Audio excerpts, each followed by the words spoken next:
À en parler. On accueille comme il se doit Hassan Arabe qui revient chaque dimanche et aujourd'hui c'est pas une thématique assez facile mais surtout c'est d'actualité. Hier vous étiez avec nous aussi, vous avez parlé du 5 juillet et aujourd'hui 62. Aujourd'hui on va parler du 5 juillet 61.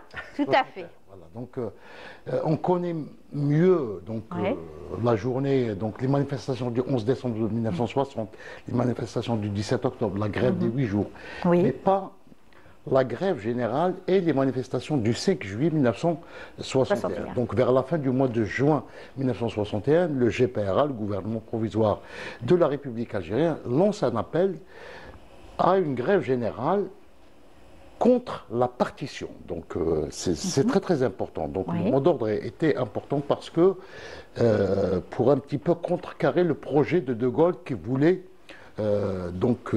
partager, répartir le territoire algérien donc comme il le voulait. Donc c'est un projet de partition qu'il fallait contrecarrer. Donc tout de suite après, tous les responsables de l'ALN en Algérie et l'ALN et du Front de Libération Nationale vont faire des tracts, vont distribuer des tracts, notamment entre la fin du mois de juin et le début et le 1er juillet. Parce que dans certaines régions, les manifestations et la grève ont commencé dès le 1er juillet 1961. Moi, j'ai retrouvé donc un tract en arabe de Ain Bida, donc c'est la wilaya 1, où les responsables de l'ALN appellent clairement donc, les Algériens à observer une journée de grève ou bien à agir avec autrement, c'est-à-dire quitte, pour reprendre le terme exact du tract, c'est ils appellent les Algériens à faire des manifestations spectaculaires. Pour montrer leur mécontentement. Voilà.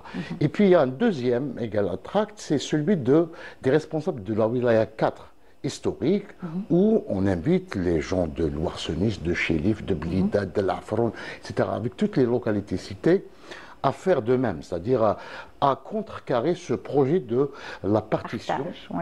La partition programmée, envisagée à l'époque par Charles de Gaulle. Donc ces manifestations seront marquées par une répression violente, parce qu'il y a eu quand même 100 morts le 5 juillet 1900 et plus de 300 blessés.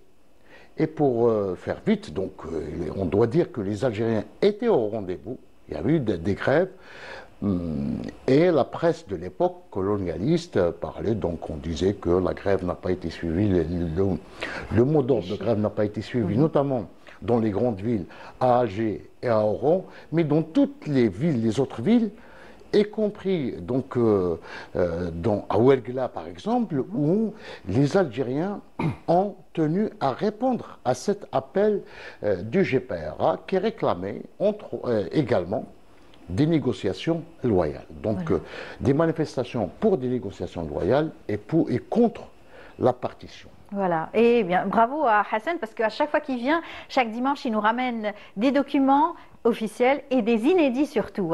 Alors, il travaille énormément, il fait énormément de recherches et puis grâce à vous, aujourd'hui, on a des informations fiables et fidèles en tout cas. Merci beaucoup Hassan, c'est toujours un plaisir. Le 5 juillet, c'était